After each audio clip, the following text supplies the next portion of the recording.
Video like जरूर कर लीजिए और ऐसे वीडियो लगातार फ्री में पाने के लिए चैनल को तुरंत सब्सक्राइब कर लीजिए और बेल आइकन को जरूर टैप कर लीजिए ताकि आगे भी सारे वीडियो आपको मिलते रहे। यूट्यूब में फॉलो करते हैं तो प्लीज ये वाला फ्री टेलीग्राम चैनल जरूर ज्वाइन कर लीजिएगा। सारे नोटिफिकेशन सारे अपडेट यहीं पे आते हैं, ध्यान रखिए। Hello everyone, welcome to ROARO by study for civil services. Myself Alka Pande. तो दोस्तों, हम देख रहे हैं भारतीय कृषि और आज उसमें देखेंगे पशुओं के प्रमुख रोग। ठीक है, रोग देखेंगे, उनके कारक देखेंगे और प्रभावित पशु देखेंगे। तो चलिए शुरू करते हैं। सबसे पहले है आपका खुरपका एवं मुंहपका। ठीक है, ये वायरस की वजह से होता है और लगभग सभी पालतू पशु इससे प्रभावित होते हैं। उसके बाद है नील जिह्वा रोग, ये भी वायरस की वजह से, भेड़ इसमें मुख्यतः, बाकी बकरी, गाय, भैंस ये सबको हो जाता है। पोकनी जो है वायरस के कारण होता है, गाय, भैंस, भेड़ और सुअर। गलघोटू रोग जीवाणु के कारण होता है, गाय एवं भैंस में। गिल्टी रोग भी जीवाणु के कारण होता है, गाय, भैंस, भेड़, बकरी और घोड़ा। लंगड़ा बुखार ये जीवाणु के कारण होता है, गाय एवं भैंस में। थनैला रोग जीवाणु के कारण होता है, लगभग पालतू पशु का थन प्रभावित हो जाता है, लगभग सभी पालतू पशुओं को ये होता है। निमोनिया की बात करें तो ये भी जीवाणु के कारण, गाय, भैंस, बकरी और भेड़। चेचक वायरस की वजह से और गाय, भैंस, बकरी और भेड़ को। क्षय रोग भी जो है जीवाणु के कारण होता है, ये गाय, भैंस, भेड़ एवं बकरी।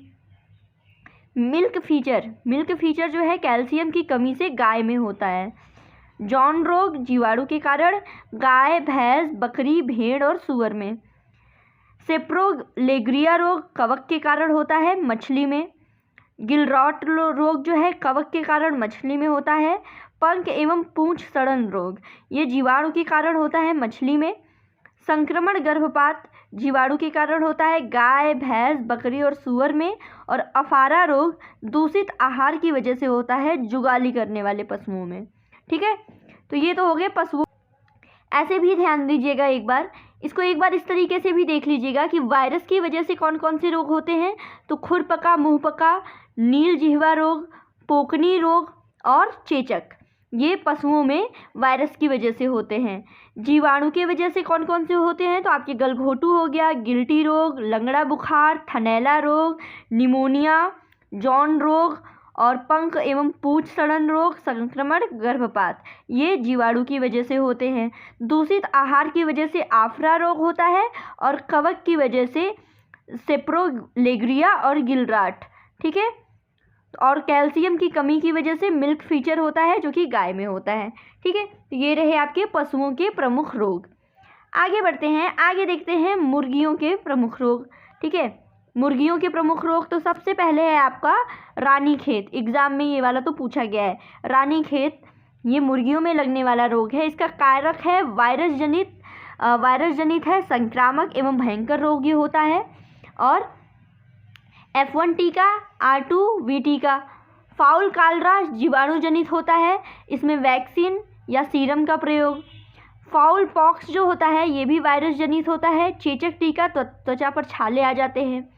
पुलोरम की बात करें तो ये भी जीवाणु जनित होता है, सफ़ेद रंग की दस्त। ठीक है, और इसमें क्या होता है कि आहार में 0.04% फ्यूराजोलिडोन मिलाना होता है। ठीक है, उपाय में। संक्रामक कोराइजा की बात करें तो ये जीवाणु जनित होता है, लाल रंग का रक्तस्राव आता है नाक से। ठीक है, तो इसमें आहार में क्या होता है कि सल्फा थायोजोल का प्रयोग किया जाता है इससे बचाव के लिए। कॉक्सीडियोसिस जो होता है प्रोटोजोआ ग्रस्त रोग होता है, इसमें खूनी दस्त होती है, तो इसके लिए अल्फा मिथाइजीन का प्रयोग किया जाता है। बर्ड फ्लू पक्षियों में विशेषकर मुर्गियां प्रभावित होती हैं इससे, ये वायरस की वजह से होता है, संक्रामक एवं महामारी के रूप में प्रकोपित होता है। ठीक है, तो इसमें क्या होता है कि जो प्रभावित पक्षी हैं उन्हें नष्ट कर देना चाहिए। आगे देखते हैं, एक चीज़ है ये भी एग्जाम में पूछा गया है, खरपतवार नियंत्रण। ठीक है, तो खरपतवार यानी वीड जो है अवांछित पौधे होते हैं जो बिना बोए उग जाते हैं। इनकी उपस्थिति लाभ की तुलना में हानिकारक होती है। सामान्यतः खरपतवार द्वारा फसल उपज में औसतन 10% की हानि होती है। ठीक है, गेहूं का मुख्य खरपतवार जो है वो है फेलरिस माइनर। ठीक है, इसको कहते हैं गेहूं का मामा। ठीक है, तो सवा या मामा ये सवा और या सामा ये जो है ये धान का मुख्य खरपतवार है। और कास बहुवर्षीय प्याजी रबी वस्तु, हजार दाना खरीफ और विशखपरा जायद एवं खरीफ दोनों ऋतुओं का खरपतवार है। ठीक है, ये खरपतवार का नाम हो गया। तो खरपतवार नियंत्रण हेतु संतुति शाकनाशी। ठीक है, तो आगे देखते हैं शाकनाशियों के बारे में देख लेते हैं। तो गेहूं की फसल के लिए है आपका गेहूं की फसल के लिए आइसोप्रोटेरान 2,4-D, ये वाला एग्जाम में पूछा गया है। 2,4-D क्या है? खरपतवार नाशी है। ठीक है, और मेट्रीब्यूजिन। धान की बात करें तो ब्यूटाक्लोर, थायोबेंकार्व और एनिलोफॉस। कपास में एलाक्लोर, फ्लोक्लैरेलिन, वासलिन और डाईयूरॉन। सोयाबीन में पेडिमिथिलिन और एलाक्लोर, फ्लूक्लोरेलिन और एलिलोफॉर्म।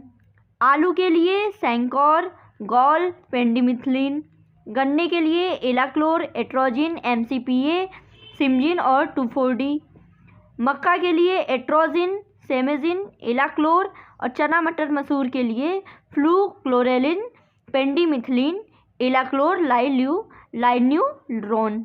ठीक है, आगे है विभिन्न फसलों में रोग नियंत्रण। विभिन्न फसलों में रोग नियंत्रण ये देख लेते हैं जल्दी जल्दी। धान में रोग कारक क्या है? पत्ती का भूरा धब्बा यानी हेलमिंथो स्पोरियम ओराइजी। तो खड़ी फसल में जिंक मैगजीन कार्बामेट 2 किलोग्राम प्रति हेक्टेयर इस पे छिड़कें। जीवाणु झुलसा, तो इसमें 500 ग्राम कॉपर ऑक्सीक्लोराइड, 15 ग्राम आपका जेंथोमोनस ओराइजी आवश्यक पानी में 2-3 बार छिड़काव प्रति हेक्टेयर रोग दिखने पर खड़ी फसल में करना होता है। शीत झुलसा, तो इसमें 1 किलोग्राम बारवेंडाजिम 100 लीटर पानी में घोल करके प्रति हेक्टेयर। झौका, तो शीत झुलसा की भांति। और खैरा जस्ते की कमी की वजह से होता है। याद रखिएगा, खैरा रोग जस्ते की कमी की वजह से होता है। तो सबसे पहले तो ये देखिए, याद रखिएगा, ये जितने रोग हैं वो धान के रोग हैं आपके। खैरा, झौका, शीत झुलसा, जीवाणु झुलसा और पत्ती का भूरा धब्बा। ठीक है, आगे बढ़ते हैं। मक्के के रोग के बारे में देखते हैं। तो तुलसीता रोग, इसके लिए क्या किया जाता है? जिंक मैगजीन कार्बामेट 2.5 किलोग्राम प्रति हेक्टेयर आवश्यक पानी में घोल करके। पत्तियों के झुलसा रोग का भी यही उपाय है। और तना सड़न के लिए क्या होता है? स्ट्रेप्टोसाइक्लिन और एग्रीमाइसिन। ठीक है, ये मिला करके छिड़कना होता है। तो ये जो रोग है आपका तुलसीता रोग, पत्तियों का झुलसा रोग, तना सड़न रोग, ये मक्के का रोग है। आगे बढ़ते हैं, आगे देखते हैं बाजरा। ठीक है, बाजरा की बात करें तो इसमें क्या है? क्लेविलेप्स माइक्रोसेफेला। ये क्या होता है कि बीज बोने से पूर्व 20% तक नमक के घोल में डुबो करके स्केलेरेसिया को स्वस्थ बीज से अलग कर दे। ठीक है, आगे है कंडुआ रोग। रोगग्रस्त बलियों को अलग कर देना चाहिए इसमें। और हरित बाल, ये अर्गट की भांति ही। ठीक है, तो अर्गट, कंडुआ और हरित बाल ये बाजरा के रोग हैं। ज्वार में कंडुआ रोग लगता है और बाजरा की भांति ही इसका उपाय किया जाता है। मूंगफली में टिक्का रोग लगता है, तो खड़ी फसल में 2 किलोग्राम जिंक मैगजीन कार्बामेट 2-3 बार छिड़काव करना चाहिए। ड्राई रूट रोट अर्थात चारकोल रोट, इसमें बीज शोधन करें और खेत में नमी बनाए रखना चाहिए। तो मूंगफली के लिए टिक्का और ड्राई रूट रोट या फिर चारकोल रोट रोग लगता है इसमें। सोयाबीन में पीला चित्रवर्ण रोग लगता है, तो शुरू में इसमें इंडोसल्फान 1.25 लीटर प्रति हेक्टेयर या रोगोर फास्फोमिडॉन का घोल छिड़कें। तिल में लगने वाले रोग हैं फाइलॉडी, तो ये माइकोप्लाज्मा द्वारा होता है। और फाइटोप्थेरा झुलसा, तो 3 किलोग्राम कॉपर ऑक्सीक्लोराइड प्रति हेक्टेयर 2-3 बार छिड़कना चाहिए। तो तिल में लगने वाले रोग हैं फाइलॉडी और फाइटोप्थोरा झुलसा। आगे बढ़ते हैं, आगे और देखते हैं। आगे है इसमें अरहर। तो अरहर में लगने वाला रोग है उकठा। ठीक है, उकठा फ्यूजेरियम ऑक्सीस्पोरम। तो ज्वार के साथ अरहर मिलवा सफसल पद्धति में उगाएं और 3-4 साल तक उस खेत में अरहर न लें। ठीक है, आगे है बंझा रोग। तो इसका कोई रासायनिक उपाय नहीं होता है और ये तो आपका उकठा और बंझा ये अरहर में लगने वाले रोग हैं। मूंग या उर्द की बात करें तो पीला चित्रवर्ण रोग ये सफ़ेद मक्खी से फैलता है। याद रखिएगा, पीला चित्रवर्ण रोग मूंग या उर्द में सफ़ेद मक्खी से फैलता है। इसको रोकने के लिए किसी कीटनाशी जैसे आपका डाइमिथोरेट या फिर फास्फोमिडॉन इसका छिड़काव करना चाहिए। पत्तियों का धब्बा, इसके लिए कॉपर ऑक्सीक्लोराइड इसका छिड़काव करना चाहिए। गेहूँ में लगने वाले रोग को देखते हैं। तो गेहूँ में लगने वाला रोग है सबसे पहले करनाल बंट। ठीक है, करनाल बंट, तो इसके लिए क्या होता है कि बीज को 2.5 ग्राम वीरम प्रति किलोग्राम बीज दर से उपचारित करके बोएं। अनावृत कंडुआ, ये भी गेहूं में लगने वाला रोग है। तो बीज बोने से पूर्व कार्बोक्सिन की दवा 2.5 ग्राम प्रति किलोग्राम बीज से उपचारित करें। सेहूं, तो सेहूं ये भी गेहूं में लगने वाला रोग है। अल्टरनेरिया ब्लाइट, तो किसी फफूंदनाशी जैसे मैंकोजेब 2 किलोग्राम प्रति हेक्टेयर पानी में घोल करके इसको छिड़कें।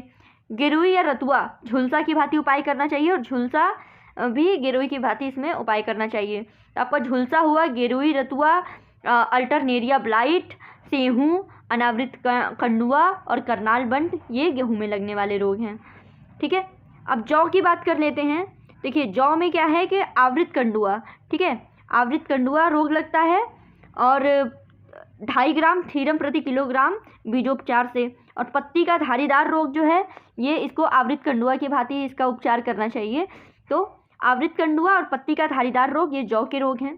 तोरिया या सरसों की बात करें तो इसमें झुलसा रोग लगता है, तो इसके लिए जिंक मैग्नीज कार्बामेट पानी में घोल के छिड़काव। और तुलासित रोग और सफ़ेद गिरुई, इसका भी ऐसे ही झुलसा रोग की तरह ही उपाय करना चाहिए। तो झुलसा रोग हुआ, तुलासित रोग और सफ़ेद गिरुई, ये तोरिया सरसों के रोग हैं। आगे है मटर, मसूर, चना। ठीक है, इसमें लगने वाला क्या रोग है? बुकनी रोग। तो इसमें गंधक पाउडर का छिड़काव। रेतुआ रोग में मैंकोजेब का छिड़काव। उकठा रोग के लिए कार्बेंडियम प्रति किलोग्राम बीज से इसका छिड़काव करना चाहिए, कार्बेडिजम का उकठा रोग के लिए। आगे तुलासिता रोग है, तो रतुआ की भांति। सफ़ेद विलगन पहाड़ी क्षेत्रों में ज़्यादा फैलता है, गंधक का इसमें छिड़काव होता है। झुलसा रोग की बात करें तो थीरम और बीज गलन भी उपर्युक्त की भांति। तो जो ये इतने जो रोग हैं, बुकनी, रतुआ, उकठा, तुलासिता, सफ़ेद विलगन, झुलसा और बीज गलन, ये मटर, मसूर और चना के रोग हैं। ठीक है, आगे बढ़ते हैं, आगे देखते हैं आलू। आलू में झुलसा रोग, अगेता, पछेता। आगे है गन्ना, तना सड़न यानी रेड रॉट, इसमें निरोग बीज गन्ना बोएं। टमाटर में होता है पर्ण कुंचल, तो वायरस इसमें रोगी पौधे को नष्ट कर देना चाहिए। भिंडी में पीतसिरा मोजैक, तो वायरस की वजह से होता है, जो पौधा इसमें रोगी रहता है उसको नष्ट कर देना चाहिए। आम की बात करें तो आम में गुच्छा रोग, ये वायरस की वजह से होता है। आगे है ब्लैक टिप यानी कोयली रोग, तो इसमें ईंट के भट्टे से निकले हुए धुएं के कारण इसमें होता है, तो चिमनी को या भट्टे को उस स्थान से दूर रखना चाहिए। एकांतर फलन की समस्या, तो इसमें संतुलित पोषण देना चाहिए, पोषक तत्वों की कमी से होता है। स्पॉन्जी रोग जो है शारीरिक क्रियात्मक रोग है, संतुलित पोषण। और एथ्रेक्नोज, ये कवक द्वारा होता है, तो इसमें क्या होता है कि रोगी टहनियों की छटाई कर देनी चाहिए। तो आम में लगने वाले रोग हैं ये गुच्छा रोग, ब्लैक टिप, एकांतर फलन समस्या, स्पॉन्जी रोग और एथ्रेक्नोज। केले में लगने वाला रोग है पनामा, तो इसमें कवक है, इसमें फसल चक्र बदलना चाहिए, कवक की वजह से होता है। और बंची टॉप जो है ये वायरस की वजह से होता है, इसमें पत्तियां छोटी सकरी और किनारे ऊपर और मुड़ जाते हैं। ठीक है, सेब की बात करें तो इसमें स्कैब रोग लगता है कवक के कारण। एकांतर फलन समस्या पोषण अभाव से होती है, तो संतुलित पोषण देना चाहिए। तो दोस्तों ये है आपके फल सब्जियां, उसमें लगने वाले रोग और उनके क्या क्या उपाय किए जा सकते हैं। तो आज के लिए इतना ही। Thank you so much.